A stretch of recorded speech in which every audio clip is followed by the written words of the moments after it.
Hello, gorgeous, and welcome to the Women on Top podcast. I'm your host, Valerie Lynn, and with over 15 years of business experience, I became truly passionate about finding ways to support and hear from way more women. And what we know to be true is that women thrive when they are in their favorite position, on top in business, in relationships, in personal growth, and on top in being real and authentic to who the hell they are. So I invite you to sit back and enjoy the Women on Top podcast.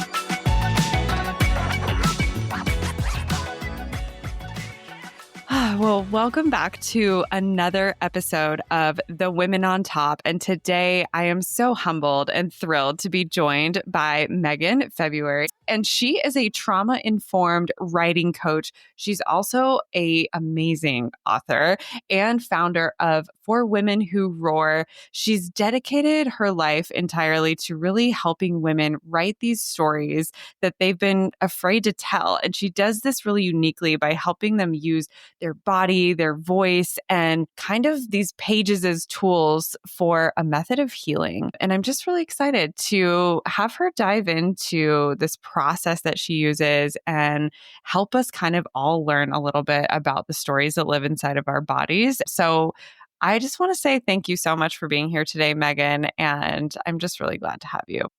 Thanks, Valerie. I'm super jazzed and I just love talking about the power of story and writing and healing. So this was wonderful. Thank you. Yeah. It's something that speaks to me.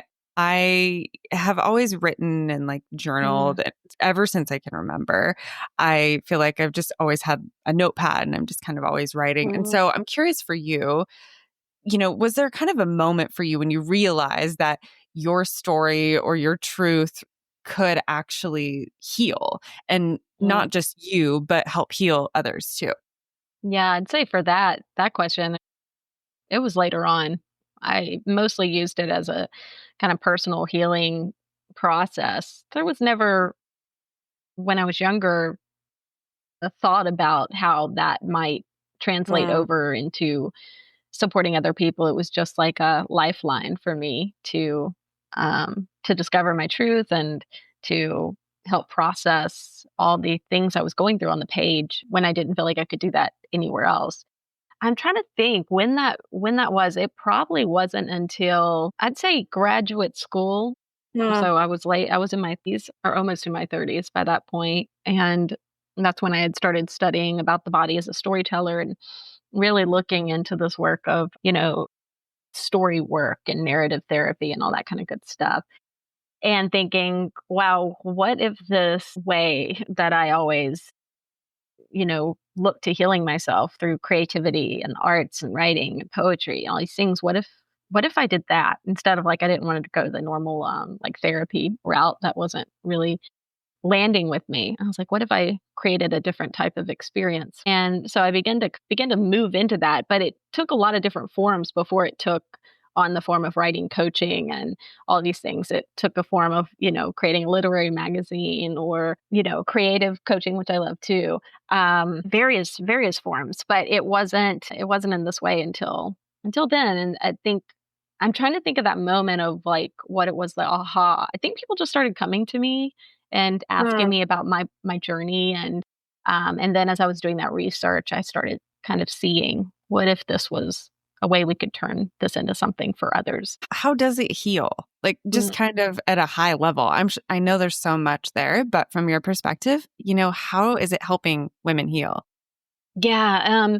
Well, I like to describe writing, especially when we're writing trauma or writing hard, tender material, as gathering pieces of your life, gathering puzzle pieces.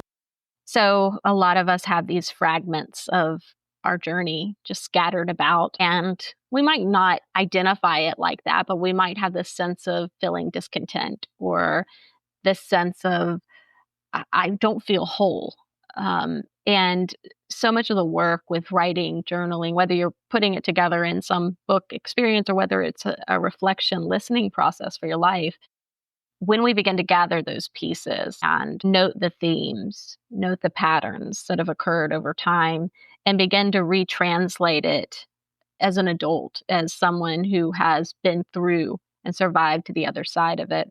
We're able to really enter into an advocacy space with our voice by using the writing as a way to go, this happened. Here I am. I'm still here. And a way of kind of retranslating experiences, not changing the experiences, but changing the meaning, how we understand them and how we have moved beyond them through the writing.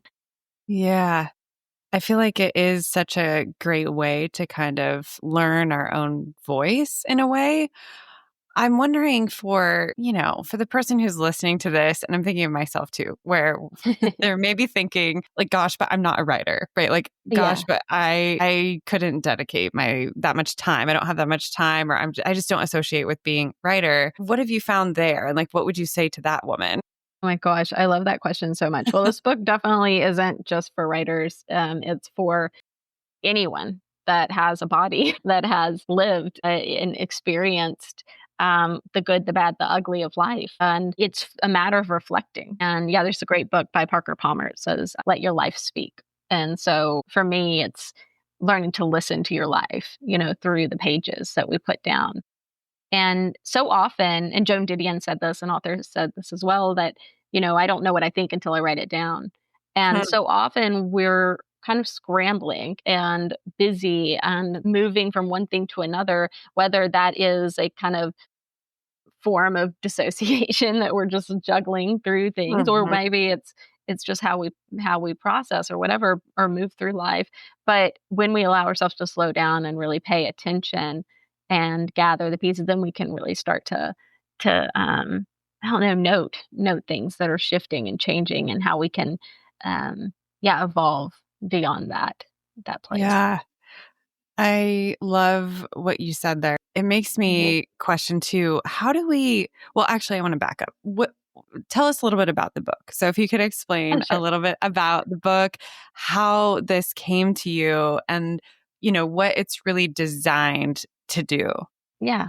So here's the book. If you're Yes. seeing this, So beautiful, thank you by so the much. way. I love the color turquoise, so I was really excited when I saw the design. Brave the page, how writing our hard stories brings healing and wholeness. I mean, the title itself kind of gives it away, right? But the book is it's split up into smaller chapters, and each chapter begins with a personal essay about my experience with whatever the topic might be. And then it moves into this therapeutic self help guide. I like to describe it as a memoir meets masterclass on writing to heal. Mm, So it goes into that and breaking down the therapeutic like perspectives around each of it. And then it ends with a writing prompt and an affirmation at the end of each chapter. And mm, overall, the book is moving through three different foundational aspects of trauma healing, which is the first part is choice, the second part is safety, and the third part is resilience. And so the book is broken up into those three categories, and it goes through and teaches about, the importance of creative consensuality, the importance of setting boundaries in with our voice, the importance of saying yes and no. It talks about the power of writing things down. It talks about trauma response, how that shows up even in our writing when we show up to the work and to the page. It talks about the fear of being seen, the common question that so many women really run into of, am I too much here? Am I not enough? It goes on and on. I mean, there's so many critical questions. It talks about, the retaliation factor of like, can I speak my truth? Am I allowed to say this? What does it mean to be a truth teller? All these aspects that so many of us are running into all the time, whether we're writers or not. Maybe we're just trying to stand up for ourselves, or, stepping into a deeper truth for ourselves, and that fear of what it might mean to be that yeah. bold woman. Yeah. Gosh. I mean, we all, on some level, I feel like need this Hmm. just to really get to know ourselves in that way Oh, and just yeah. discover what's inside. How did you come up with these pillars that it was choice and what were the other Safety two? Safety. and resilience. Okay. How Yeah. did you land on those? Yeah. So in trauma informed care overall, there's some really key pillars. In addition to those, like the empowerment, embodiment is a common one, community. I think that's pretty much it. Yeah. I might be missing some, but it's pretty much like focuses around those pillars. And then I just picked these to really focus the energy around the structure of the book and specifically ordering it in that way. Because when we start to write and enter into any creative work, the thing I always encourage folks to start with is that reminder that they have choice, that they don't have to write this certain thing.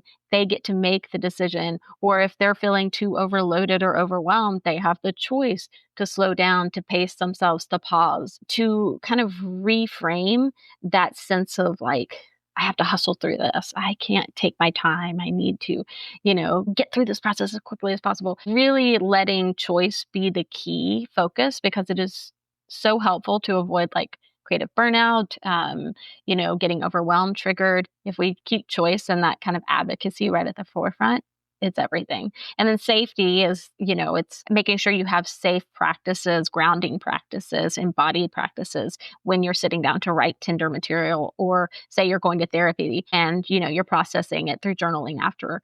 What are your grounding techniques? They can be very simple, just like three-part breathing, or Yeah. counting down from 10, whatever it might be, but something to settle into your body before and after. And then obviously resilience is kind of that result of those two. It's what you continue to become as you put in the practice of that advocacy and that safety in choice and Yeah. safe. That structure makes so much sense, Mm-hmm. especially I guess for me, it just speaks to me as a woman. And I Mm-hmm. love that component of choice. Like that was not kind of how I was thinking of it. So I really like how you Mm. added that in. What were I'm you one, thinking? I, I don't know what I was thinking. I wasn't thinking about choice in it made me think about mindfulness of like, Mm. it's a way of controlling my mind to decide what I'm doing with Mm. intention instead of just like, are you making the right or the wrong choice? And so that was Mm. kind of how initially I was thinking of it, was very black and white and Yes. literal. And what ended up coming to me was like, gosh, this is actually like, I don't know, having like agency over my life in a way. That's so important when you're Yeah. going through a process like this. 100%. And actually, it's a great word to be thinking about, because this book is really about agency over your story. And when I say story, it's a kind of combining a collection of stories. We're all made up of a mosaic of stories from throughout our lives. And often what happens is we're living under these kind of origin stories, these patterns, these belief systems that were kind of handed down to us, these narratives that were kind of just Right. offered to us, and we just absorb them. And so much of the healing work and stepping into our just truest self is about deconstructing that to find who we are. And writing really helps us get there, to the nitty gritty of removing the mask and the layers of who was I growing up and who is that really me? Mhm. And using that writing process as a way to reflect back like a mirror. I describe writing as a mirror, right? It's like mirror work, because you see yourself on the page and you see how honest can I get here, and then you read it back to yourself and like, oh my god, I didn't, Yeah. I didn't know this was so true for me until I saw it Right. here. I love the mirror analogy. And I was just thinking about how you talk sometimes about this concept generally of the body as a storyteller. And so, when was a time for you where your body could speak kind of before the words Hmm. were there? Hmm. And if you could just take us back to that time, and what was that like? I mean, there's a million stories that belong to that question. So I'll speak to this one first. But the very first story mentioned in the book is in the introduction, called "Hello Body," and it's around a childhood disease that I had when I was little called scleroderma. It's a very rare disease, and it exists in adulthood too. Uh, Unfortunately, for some, it's very tragic disease. And for children, if they get it, it affects usually the outer skin, called morphia, and so it creates discoloration, and it can be hardening of the tissues underneath the skin. So I was diagnosed with that. The beginning of the book, I talk about how I really began to process and investigate that illness and other illnesses that I had, like, Graves' disease, where it affected my thyroid, um, different type of stress responses that were, impacting my nervous system. And I began to dig in and think, what could the stories behind these illnesses be? And so the scleroderma one, for example, gave, um, Gabriel Mate, I think that's his name. I'm like totally blanking the doctor. He spoke to this illness, and I remember studying some of his work around it and talked about how it was creating a civil war in a person's body, with stress that was repressed and trauma that was repressed. And if you think about what scleroderma specifically was, it's about creating kind of this armor of tissue like around you, it's hardening. And so for me as a childhood sexual assault survivor, it makes sense, like hiding so much about what had happened to me, like creating this kind of like shelter within myself to tuck myself in. It's almost like my body responded in a kind of protective reaction to what happened to me. And not to say everyone that goes through that develops this disease or develops a disease of some sort, but I do find it really interesting that so much of the themes around my response to that illness were all around hiding and repression and fear. And that illness in itself, that disease, really spoke to that too, through that kind of protective layer that it was creating literally within and around my body. So it really got me thinking about what could be the connections across the board, and same with like thyroid disease, right? The impact of voice repression, what was going on there? What was this kind of not being able to speak truth? How could that have impacted? Or it goes on and on. But yeah, I really got to think about, what if our bodies are holding stories within? What if they are, as Carolyn Myss describes, history keepers, historians, right, of our past? And I think that could be really true. And so one of the things I really prompt folks to consider is the story of their bodies. And so when people come to me and they're like, I don't know where to start, whether it's they're writing a book or whether they're looking to heal their story through this process, I say start with the body. Start with your Yeah. childhood, and Gosh. it's a really powerful place to begin.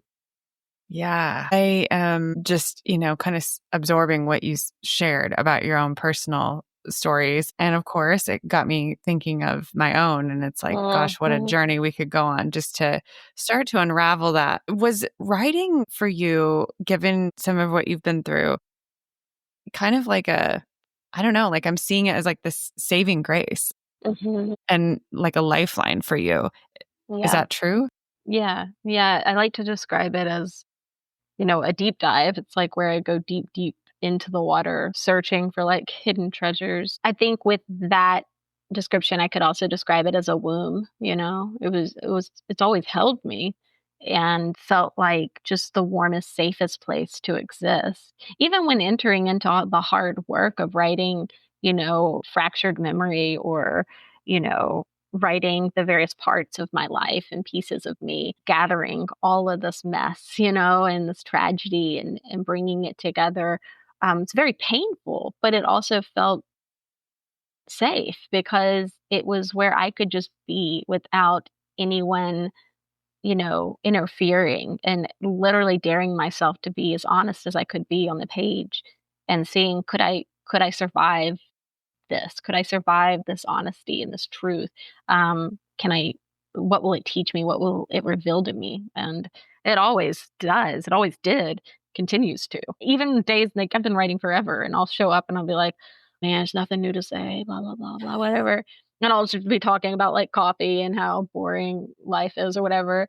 And then all of a sudden, something just reveals itself to me through the writing, through the expression. I just realized, oh man, I didn't realize I felt like this today, or this emotion crept up, or this theme of repetition that I'm noticing as I'm journaling here.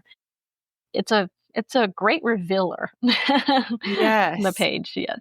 So, is that your practice that you just go into it and just write no matter what it is? Like, I'm just going to Yeah. write about, even if I don't feel like I have anything to say, because that is often what I feel like I experience. I had started thinking I might want to write a book at some point. So Mhm. I Okay. start writing, and then I felt like I got blocked. Like, oh, I don't remember what I want to share about this story, or just don't feel like I have anything to share. So I'm curious what your process is here where it starts revealing itself to you.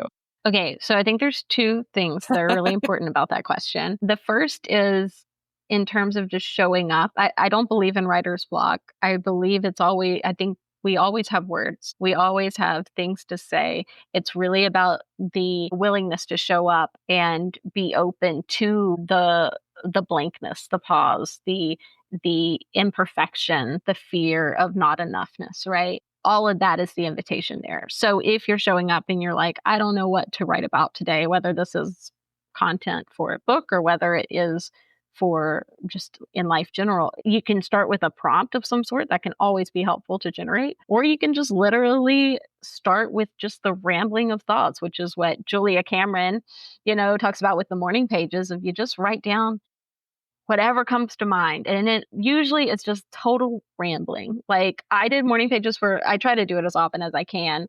But I remember for a while I was doing morning pages and I was sitting in the same chair in the living room.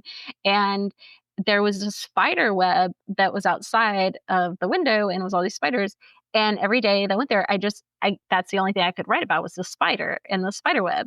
And so for 50 days, literally all of my morning pages were basically a conversation with a spider and asking questions.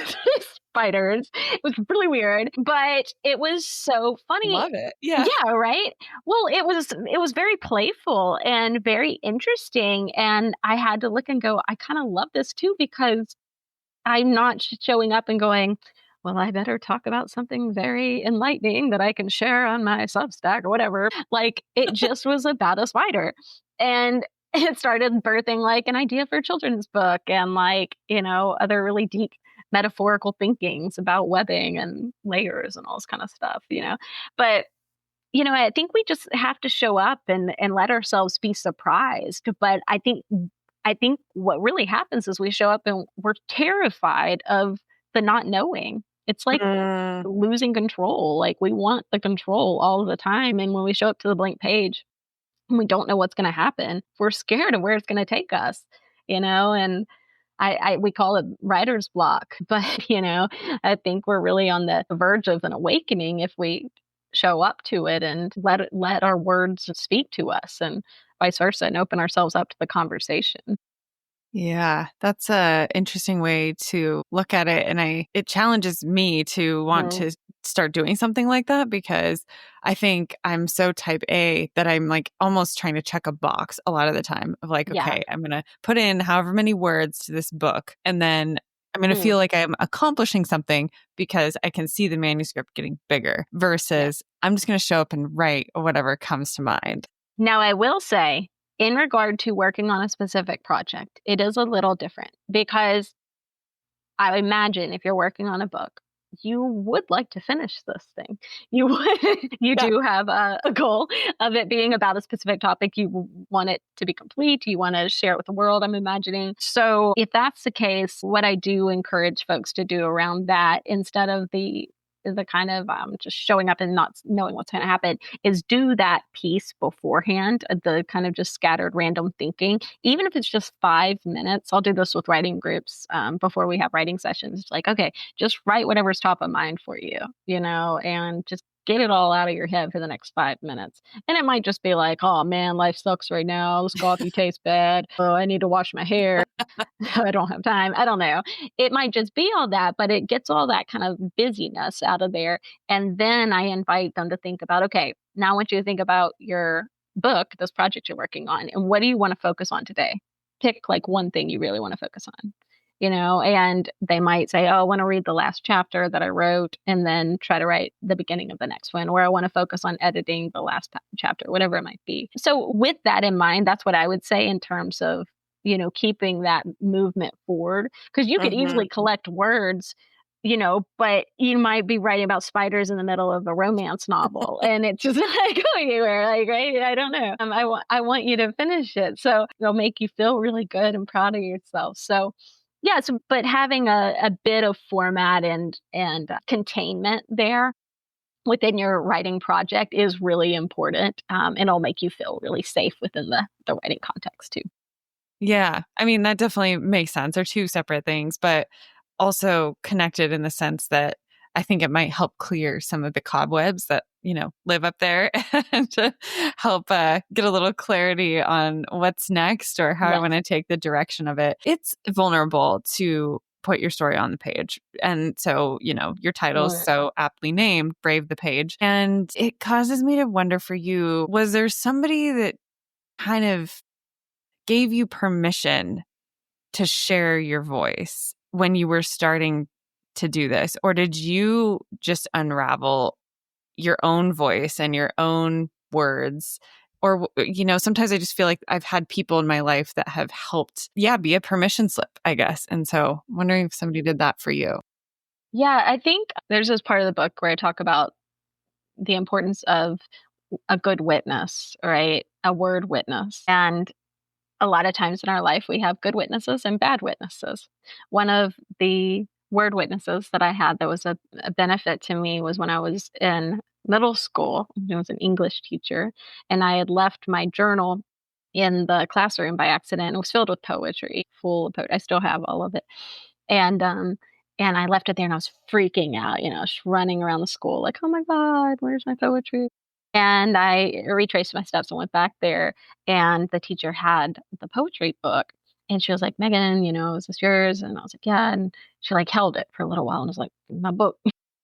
And she was like, "Well," she's like, I read, some of this trying to figure out who it was, and you write really beautifully, you're a lovely writer." And I was like, "Thank you," and but also kind of pissed that she had read my work. But she said, "But I also noticed, this was pretty dark. Like you wrote about some really painful things and some things that made me concerned. Like, are you okay?" And, I totally lied and just like, "Yeah, yeah, I'm totally fine. I just write, I'm just weird," whatever kids say. And but I remember leaving that moment, and she probably would never know, but the impact that had on me of her encouraging me, and my writing was really powerful at that age, but also even more so saying, "I see you." I see something here that doesn't show up on your external, expression and who you are on the outside. I see something deeper and darker and sad. Are you okay? Are you okay? And that question of "Are you okay?" is really that important work in story healing, whether it's somebody asking us or whether we're asking ourselves as we reflect on our life is, "Are we okay? Am I okay? Are you okay?" As we read your Tinder story and you share something beautiful and raw, and it's inspiring to you and to us. So she's one good witness. And I'd say later on, with different therapy experiences that were good, story workshops that I did with the Allender Center was a really powerful experience for me. Just the opportunity to reflect on various moments in my life and having people reflect back to me what they see and what they experience as I share about it and write it down. That was just so validating and painful to be so vulnerable and to show up to that and know like, okay, people know me and they know deep, dark parts of me and they're still here. Mm. That was a very healing part of my journey and in writing and in this work of story kind of recovery. Yeah. Why is it so hard, do you think, for us to share it all on the page when maybe we even know nobody's going to read this, but it's still, there's something tender there. What Mhm. is that? Well, I think it starts with us. I think we're probably the most afraid for ourselves to see something honest within ourselves. I think we're really scared of what we might admit and what we might find about ourselves. Say you're writing about this experience in your childhood. It doesn't even have to be anything like super intense. Right. It could just be about this time, you had a middle school breakup or something, but you still think about it because it would hurt your little heart, and you decide to just go there and write about it. And what you uncover is that it brought up a insecurity wound that has been kind of repeated over and over in your life and you still feel it today, and maybe there's this fear of admitting wounds, admitting places we haven't moved beyond. Yeah, I think it starts with us. I think, and then from there, I do think we worry about how people might perceive the way we share something or the stories we share. And I like to tell folks all the time, we can't predict, what people will think when they read our work. Um, but and they will project onto our pages and we'll project onto their pages. It's just what we do because we're living beings and we want to see ourselves out there. And some of those projections are good and some of them are bad. But I think there needs to be a confidence in ourselves and our stories that allow us to be able to show up with honesty before we present them to others. And that's an ongoing practice, but it starts with ourselves, truly. Yeah. I love that you said, yeah, it really starts with us. Mhm. And I think along with that, I'm assuming that there have been different phases in your own journey of like when to share certain stories. Mm. And so I guess I'm just kind of curious about that process. Have you just kind of known like now is the right time to share this, or what's kind of the discernment there? Because I feel like, at least for me, it's probably going to be a series and a process, and it's not going to be all at once. As it should be. I don't think it should be all at once. That probably would be really intense and a lot to hold Yeah. for you, to put that out there. I think in terms of what we decide to share and when and how, I think that depends on our relationship with the story itself and where we're at with it. I always like to describe like when we're writing something, if we're feeling really scared of releasing it or even writing it, to give ourselves some distance and space between us and that story. So it can be comparable, like if we're writing something but still haven't been processed through it, it will seem like it's like right here in our face. And you can't focus on it because it's too close. Like you can't even make out the words or the visual. But if you take some steps away and create distance, you can see clearly. And so the same thing happens when we create that space between us and a story or an experience. We create that room to be able to see clearly. So that's what I would say in terms of discernment of, are you able to see clearly with this? Has there been enough time for you to process and reflect on this, to give yourself that spaciousness? And for some, that might be a week. For some, it might be 6 months, a year. And for others, it might be 20 years or a decade, right? And only we can know that when we start showing up to it. But having that time, and I think just listening to what feels. I mean, there's this big great question by Mary Carr. She asked in The Art of Memoir. She says, "What would you write if you weren't afraid? What would you write if you weren't Mm. afraid?" And I love this question so much. And so one place that discernment could start is you have a limited amount of time on this earth. What is the thing that you would love to write? If there's only one thing you could write, what would it be? And then you write that thing. And then the next thing is, what is the thing I could write? Gets married to another. And you just keep going with that. Follow it, and see where it takes you. So I know you just wrote a book, but it kind of makes me want to ask you, what's the next thing that you would want to write? That's a good question. Yeah. I actually keep going back to it, and I think one of the things that's really easy for us to do is like go into the should space of, this is what I should do. Yeah, so And so I easy. have a lot of shoulds. And I'm be honest, I'm getting them a little muddied between like what I want to. I mean, this book that I just wrote is the thing that I've been wanting to write forever. And Mm. so this feels really exciting because I'm like, okay, Yeah. I did that. But the next thing, I feel like, I don't know, I'm torn. I feel like it could either be this memoir piece around about this train trip that I did when I was younger in a time of trying to like find myself and process a lot of trauma that I was going through at the time. And so I took this Amtrak and traveled all over looking for something that was within me. And so that is a thought thing I've been working on for some time. And then the other would be, and kind of extension of this work, speaking more to the body, as that storyteller, and really breaking down the details of how we might dig into that dear body experience of writing. Uh, yeah, so there's so many different places. I could tell you a million other topics too, but I'm not gonna. My vote So is that many. you write them all. Okay, perfect, great. This is great. Really helps me narrow it down. It's wonderful. Love it. Love it. I know, I'm here to That's help. yeah. But Thanks. I I love just kind of witnessing the process. And so kind of part of the reason for that question is I think there's a lot of podcasts that I feel like we talk about things looking backwards, like, oh, I did this. And so it's kind of nice to hear, like, what are you working with now? And, what are you kind of wrestling with?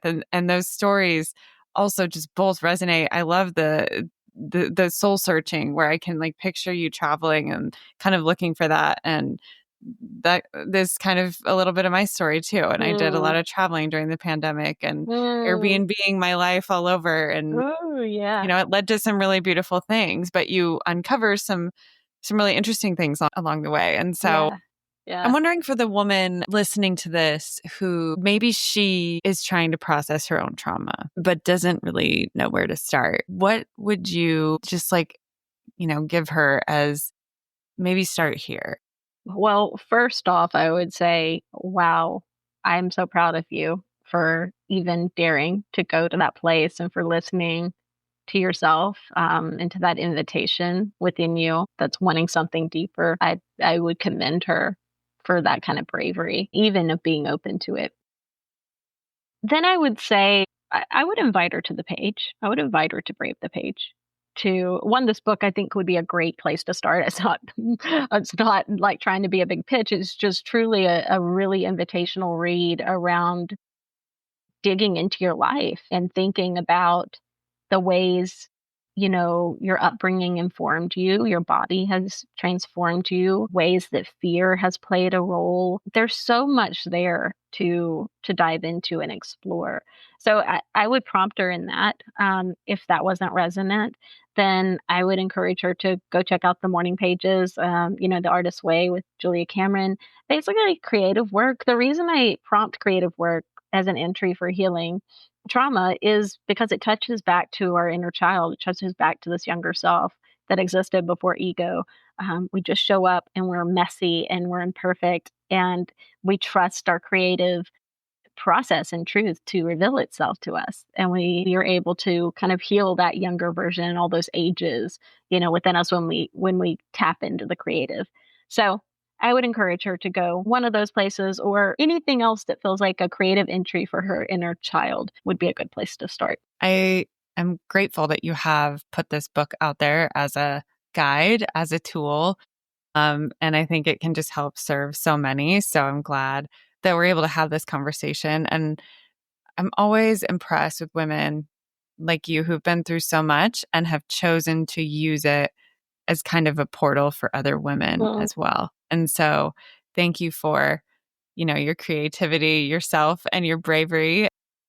Given your experience and just your journey, and I'm just curious, I want to know, what would you kind of like whisper to your younger self or a younger version of you who kind of first believed that her voice wasn't safe? What would you say to her now? This whole book was written to her. My poetry book was written to her. I had this experience I write about in the book of, I think I was 11 or I was in middle school at some point, and I was going through a deep depression. And I really was in a place of harming myself and hurting. And I cried. I was breaking down. And in the midst of that, I had this vision where I thought I saw an angel. And in the living room where I was sitting, and I drew a picture of her in my little journal and sketched her. And I thought I heard her say, you're going to be okay. You're going to be okay, Megan. Like you're going to get through this. You have something to offer the world. Like just keep going. And I just cried. I totally forgot about this. And then it was years later, I came across my journals and I came across that and I remembered it. And when I looked at the picture, I realized it looked just like me, but as an older person, like today as an adult. And I was like, you know what? Like, what if, we can travel back and see ourselves and advocate for ourselves? And so that older version of me showed up to her, that little Megan, and said, you're going to be okay. You got this. Just keep going. You're going to make a difference someday. And so I think she already said it really. Yeah. And it saved me, it did. And, I think our older selves has the opportunity to save ourselves. I'll save our younger self all the time and keep saving us over and over again if we just listen listen and listen for the compassion and care that's in us. That's why it's important for us to be so kind to ourselves and compassionate and understanding towards our journey, our process, and what we've been going through, So it's, if you're struggling with self-hate or self-doubt or all these kind of things, work that place of compassion and empathy. You never know how it might reach you and speak to the various ages in you and how it might heal you in the future, in the past, present. That was such a beautiful reflection. And gosh, thank you for your vulnerability and sharing that, and how amazing that you had that experience at such a younger age, and the power of writing, that it kind of allowed you the chance to relive it and remember that and hold on to that. Yeah. Thank you. Thank you for asking. Yeah.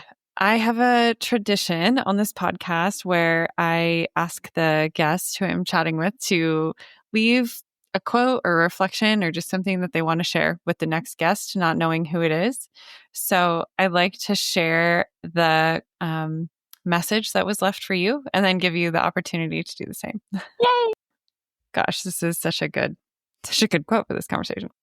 My last guest shared, "You can't play small and take up space at the same time." And I love that. I also she added some, context to that she said, I think we often play small so much in life, and, we don't really know that we're doing it. And then we kind of wonder why things are the way that they are. And it's because we're making ourselves small. And so I feel like your work is inviting us all to open up and not play small. And so that just feels like it goes perfectly with this conversation. That's really cool because my horoscope today basically said, stop playing small. It basically said that. It's dare yourself to step into your bigness, your fullness, stand in your gifts, your talents, your skills, let yourself be seen in there without, apology. So it's so on point. I'm Wow. Okay. Yeah, Okay. that's kind of eerie. Yeah, right? I'm In a cool way. yeah, it's pretty cool. I'll have to take a picture and send it to you. It's kind of strange. Yeah, please do. Yeah, that's so funny. I love that. Tell her thank you for me. I appreciate that. Yes, I will. And I'd love to hear, if anything's coming up for you that you want to share for the next guest, not knowing who it is. Yeah, I right when you asked, I immediately wanted to share this quote from the book about being a truth teller. And so what I'd say to them is the importance of owning your truth, trusting your voice. So I want to read this about what a truth teller is, and hopefully it'll speak to them. It says, a truth teller is a healer, a rebel, a disruptor, and a catalyst for change. A truth teller shakes us to our core, makes us honest, confronts our demons, and validates our desire. A truth teller is a spiritual guide, an artist, and a word warrior. A truth teller is a sword that divides us and a healing balm that unites us. A truth teller is wild and dangerous and the liberator we need. A truth teller is not an identity we arrive at, but a choice we make every single day when we advocate for our own voices. So speak your truth, feel the fear, and be the truth teller you long to be because you are worthy of it. That is powerful. And it came back to that word choice. It's not an identity we arrive at, but a choice that we choose or something like that. I was trying to hold on to those. Yeah, that's so beautiful. Wow, so profound. Selfishly, I get so much out of asking that question to everybody because I get to hear all of the reflections and the quotes. Yeah, so good. I'm just soaking that in. And yeah, thank you for sharing that. Thank you for being here today. This has been just so moving for me. And I feel like it's just really resonated. And I just know that the listeners are going to get so much out of this too. And I think thank you again, just for your own bravery, like I said earlier. And of course, for your time today. I know you are a mom and you have so much happening. So it's not lost on me that you chose to be here today. And it really means the world. So thank you. Well, thank you, Valerie. It's wonderful to spend time with you. And thank you for everybody listening. Appreciate it. Thank you for tuning into the show today. And before you go, I just have one quick favor to ask of you. There is a really simple way that you can help support me and help support this show, and that is to hit that follow button on whatever app you're listening to the show on. I'm trying really hard to level up the content and deliver unique value and amazing guests, and just hitting that follow button is the magic that will help continue to empower that. And remember that the world deserves to hear your voice and your stories, and you deserve a place at the top.